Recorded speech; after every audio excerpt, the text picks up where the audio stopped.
নমস্কার, আশা করছি সবাই খুব ভালো আছেন। আমি চামেলি মণ্ডল।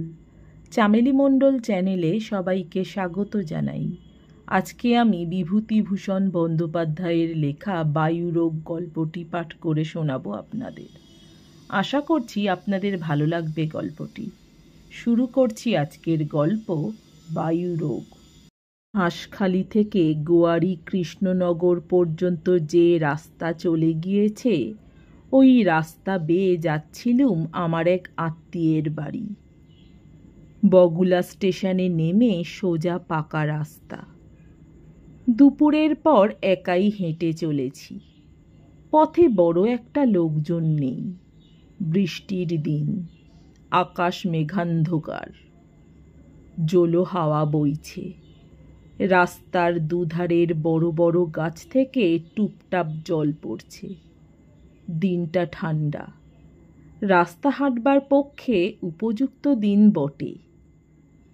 ডোমচিতি গোয়ালবাগি ছাড়িয়েছি। রাস্তার দুধারে ঘন ঘন বাগান। আরও ৮-১০ মাইল রাস্তা যেতে হবে। একটা বাঁধানো সাঁকোর ওপর বিশ্রাম করব বলে বসেছি। এমন সময় আর একজন পথ চলতি লোক এসে আমার সামনের সাঁকোটাতে বসল।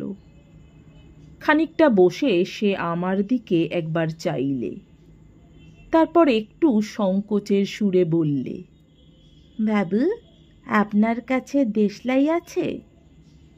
তারপর দেশলাই নিয়ে বললে, আমার সঙ্গে তামাক আছে, একটু তামাক সাজব, খাবেন? বললুম, না, দরকার নেই, আমি। লোকটা যেন একটু দুঃখিত হলো। বললে, না কেন বাবু, খান না, আমি সেজে দিচ্ছি। এমন সুরে বললে যে আমার জন্যে তামাক না সাজতে পেয়ে তার মনে যেন সুখ নেই। একটু অবাক হয়ে চেয়ে দেখলুম ওর দিকে। চিনি নে শুনি নে কোনো কালে, আমি তামাক খাই না খাই তাতে ওর কি আসে যায়। অগত্যা বললুম, সাজো। এইবার তাকে ভালো করে দেখলুম। বয়স ৩০-এর মধ্যে, মুখশ্রী কাঁচা, লম্বা লম্বা চুল, গায়ে একটা খাকির শার্ট। কিন্তু ওর চোখ দুটো এত শান্ত ও এত নিরীহ যে দেখলেই তার ওপর কোনো সন্দেহ বা অবিশ্বাস আসে না। একটা ভাঙা ছাতি আর একটা বোঁচকা ওর সম্বল। ধরন ধারণে নিছক খাঁটি ভবঘুরে। দুজনে একদিকেই পথ চলতে আরম্ভ করলুম। তারপর থেকে মামুদপুরের বাজারে এসে সন্ধ্যা হয়ে গেল। একটি মুদির দোকানে রাত্রের জন্যে আশ্রয় নিলুম দুজনেই। কারণ সবাই বললে এখন দুর্ভিক্ষের সময় সন্ধ্যার পরে এ পথে হাঁটা নিরাপদ নয়। অনেক সময় সামান্য পয়সার জন্যে মানুষ খুন করেছে। আমার সঙ্গীর সঙ্গে ইতিমধ্যে আমার বেশ আলাপ পরিচয় হয়ে গিয়েছে। সে ব্রাহ্মণের ছেলে, নদিয়া জেলাতেই কোন গ্রামে বাড়ি, সংসারে কেউ নেই, দেশে দেশে ঘুরে বেড়ায়।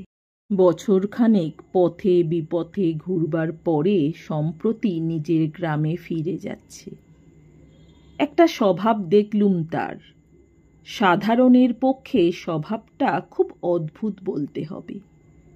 লোকের এতটুকু উপকার করতে পারলে সে যেন বেঁচে যায়। কাছের লোককে কি করে খুশি করবে, এই হলো তার জীবনে মস্ত বড় একটা নেশা। রাত্রে সেই রান্না করলে, আমায় এতটুকু সাহায্য পর্যন্ত করতে দিলে না। খেতে বসে আমি বুঝলুম লোকটা পাকা রাঁধুনি। পাকা রাঁধুনি বললে সবটা বলা হলো না। রান্নার কাজে সে একজন শিল্পী, উঁচু দরের প্রতিভাবান শিল্পী। সত্যি অবাক হয়ে গেলাম তার রান্না খেয়ে। বললাম, কোথায় শিখলে হে এমন চমৎকার রান্না?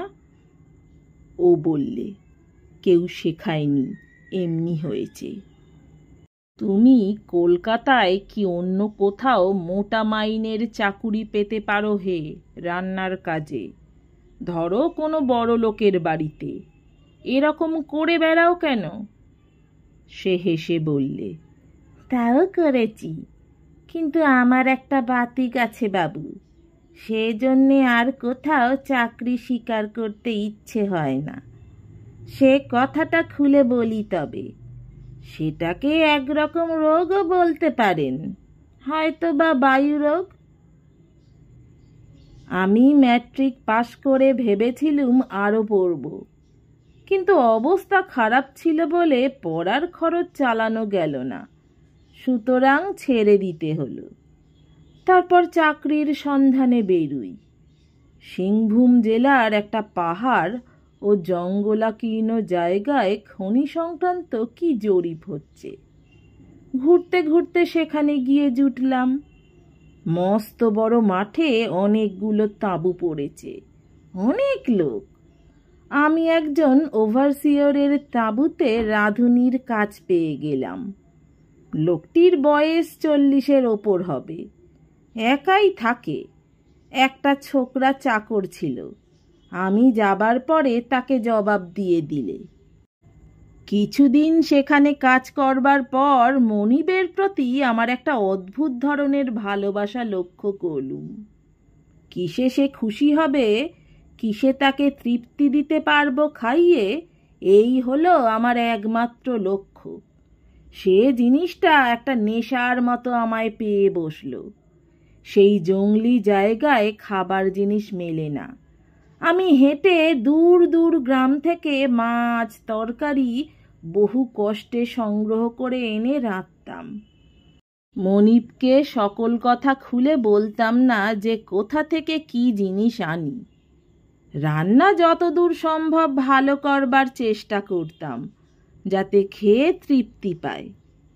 লোকটা যে ভালো লোক ছিল তা নয়, মাইনে বাকি ফেলতে লাগলো। বাজারের পয়সা চুরি করি এমন সন্দেহ মাঝে মাঝে করত। আমি সেসব গায়ে মাখিনি কোনো দিন। 4 মাস এইভাবে কাটল। এই 4 মাসে আমার অন্য কোনো ধ্যান জ্ঞান ছিল না। কেবল মনিবকে ঠিক সময়ে 2টি খেতে দেব এবং ভালো খেতে দেব। কিরকম 2-একটা উদাহরণ দিই। একবার শুনলুম মুংলি বলে একটা পাহাড়ি নদীতে বাঁধ বেঁধে সাঁওতালরা বড় চিংড়ি মাছ ধরবে। মাছ জিনিসটা ও দেশে বড় দুর্লভ বস্তু, টাকা পয়সা ফেললেই পাবার জো নেই। চিংড়ি মাছ আনবার জন্যে ভয়ানক পাথর তাতা রৌদ্রের মধ্যে 7 মাইল চলে গেলুম এবং মাছ নিয়ে ফিরে এসে রান্না করে খাওয়ালুম মনিবকে। সে কথা বললুমও না যে কোথা থেকে মাছ এনেছি।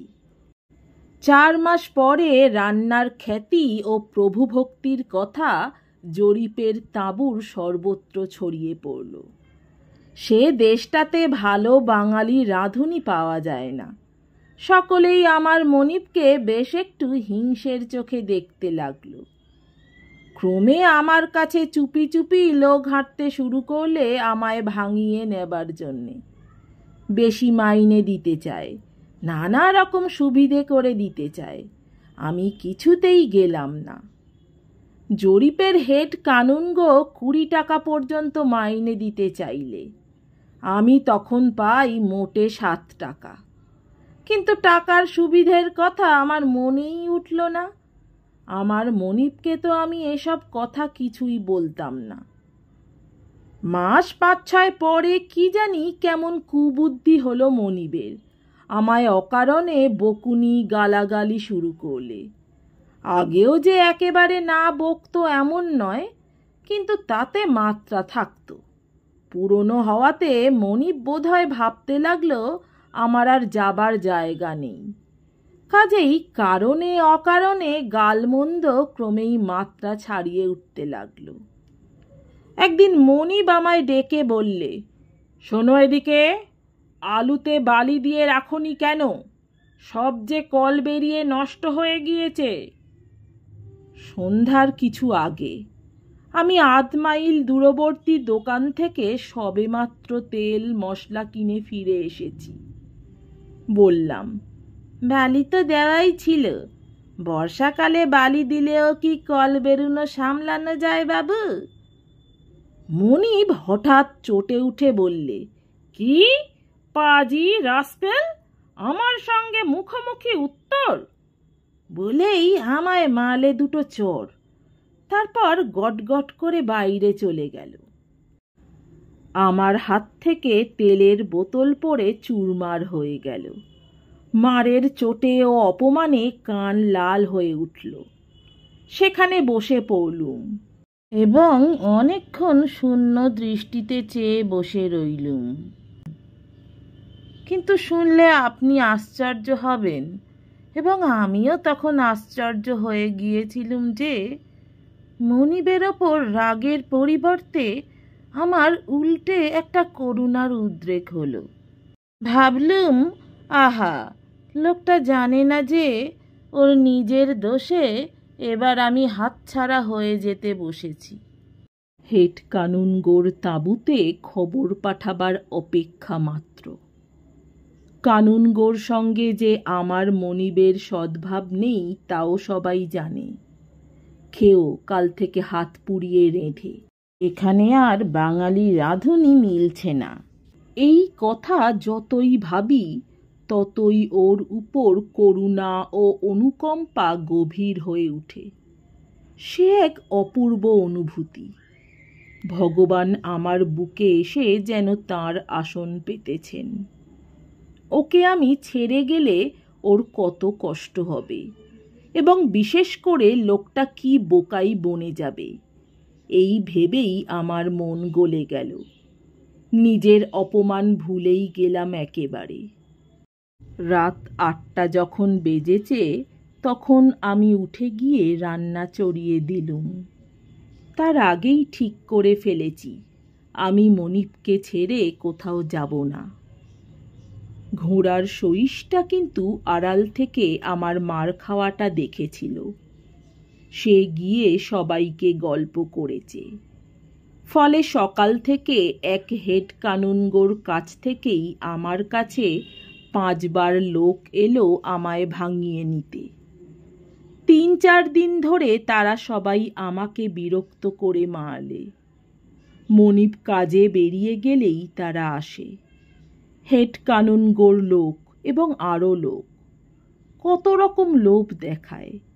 মনিবের বিরুদ্ধে আমায় রাগিয়ে তুলবার চেষ্টা করে। হেড কানুনগো বাবুর সঙ্গে একদিন পথে দেখা। তিনি ঘোড়ায় চেপে কাজে বেরিয়েছিলেন। আমায় দেখে বললেন, ওহে শোনো, আমার লোক তোমার কাছে গিয়েছিল? বললুম, আগে হ্যাঁ। তা তুমি আসতে রাজি হও না কেন? শুনলাম সেদিন তোমায় মেরেছে। ছি ছি, কি বলে তুমি সেখানকার ভাত এখনো মুখে তুলছ? চলে এসো বেলা থেকেই আমার ওখানে, কি বলো? আমি বড় বিপদে পড়ে গেলুম। স্বয়ং হেড কানুনগো বাবু, তাকে না বলি বা কি করে?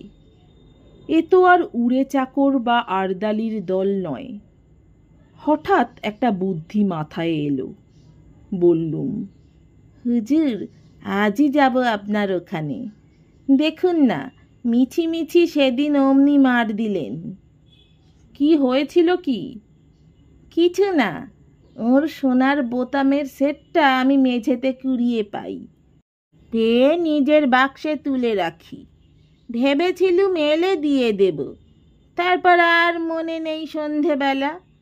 উনি এদিকে পরদিন সকালে বোতাম হারিয়েছে বলে খুব তোলপাড় করছেন বাসা। আমি তখন গিয়েছি দোকানে। সে সময় উনি আমার তোরঙ্গটা খুঁজে বোতাম দেখতে পেয়েছেন সেখানে। তাই আমি দোকান থেকে আসতেই বললেন, রাস্কেল, তুই চুরি করে রেখেছিলি বোতাম তোর বাক্সে? এই বলেই মার। কিন্তু হুজুর, বাস্তবিক আমি চুরির মতলবে। কানুনগোর মুখের ভাবে ক্রমশ পরিবর্তন হতে লাগলো। ঘুঘু লোক, বেশ বুঝলেন আমি চুরির মতলবেই সোনার বোতাম তোরঙ্গে রেখেছিলুম। এমন লোককে কে বাসায় স্থান দেবে? তিনি হু হাঁ তা বটে বলতে বলতে সরে পড়লেন। চতুর্দিকে রাষ্ট্র হয়ে গেল দু একদিনের মধ্যেই যে আমি মনিবের সোনার বোতাম লুকিয়ে রেখেছিলুম। তাই ধরা পড়াতে মার খেয়েছি। আর আমায় কেউ ভাঙচি দিতে আসে না। জেনে শুনে চোরকে কে কাছে রাখতে চায়? মনিব একদিন আমায় বললে, এ কি শুনছি, তুমি কানুনগো বাবুর কাছে বলেছ সোনার বোতাম লুকিয়ে রেখেছিলে বলে তোমায় মেরেছিলুম সেদিন? কেন এ কথা বললে? বললুম সব কথা খুলে। ওরা ভাঙচি দিতে আসে, বিরক্ত করে সর্বদা, না বলে উপায় কি? ও কথা না বললে কি আমার নিস্তার ছিল? মনিব বললে, তুমি অদ্ভুত লোক। এমন লোক আমি কখনো দেখিনি। আমায় ছেড়ে যেতে হবে বলে নিজের নামে নিজেই একটা মিথ্যে অপবাদ রটালে। এ তো নিজের ভাই করে না, ছেলে করে না। তুমি রাঁধুনির কাজ করো না। সাধারণ লোক নও তুমি। তোমাকে রাঁধুনি করে রেখে দিলে আমার অপরাধ হবে। তিনি যদিও সবাইকে বলে বেড়ালেন বোতাম চুরির কথা সর্বৈব মিথ্যে, কিন্তু সে কথা কেউ বিশ্বাস করলে না। মনিবকে কত বোঝালুম, ছেড়ে যেতে চাইলুম না। তিনি হাত জোর করে মাপ চাইলেন। বললেন, আমায় অপরাধী করো না। তুমি আমার রাঁধুনির কাজ করবার লোক নও। যা হয়ে গিয়েছে তার চারা নেই। আর আমি সজ্ঞানে জেনে শুনে তোমায় দিয়ে চাকরের কাজ করাতে পারবো না। সেখানে চাকরি তো গেলই, যদিও এদিকে মনিব সবাইকে বলে বেড়ালেন বোতাম চুরির কথা মিথ্যে। কেউ সে কথা বিশ্বাস করলে না। সবাই ভাবলে চুরির জন্যে আমার চাকরি গেল। আসবার সময় মনিব তাঁর ঘড়ি চেন এবং 50টি টাকা দিয়েছিলেন। এই দেখুন সেই ঘড়ি চেন। কিন্তু সেই থেকে মনে কেমন একটা কষ্ট হলো। পথে পথে বেড়াই, আর কারো বাড়ি রাঁধুনির চাকরি নিইনি, নেবও না। নমস্কার। আমার গল্প পাঠ ভালো লাগলে, আরও এমন গল্প শুনতে চাইলে অবশ্যই আমার চ্যানেলটি সাবস্ক্রাইব করে দেবেন। লাইক, কমেন্ট, শেয়ার করতে ভুলবেন না। অনেক ধন্যবাদ।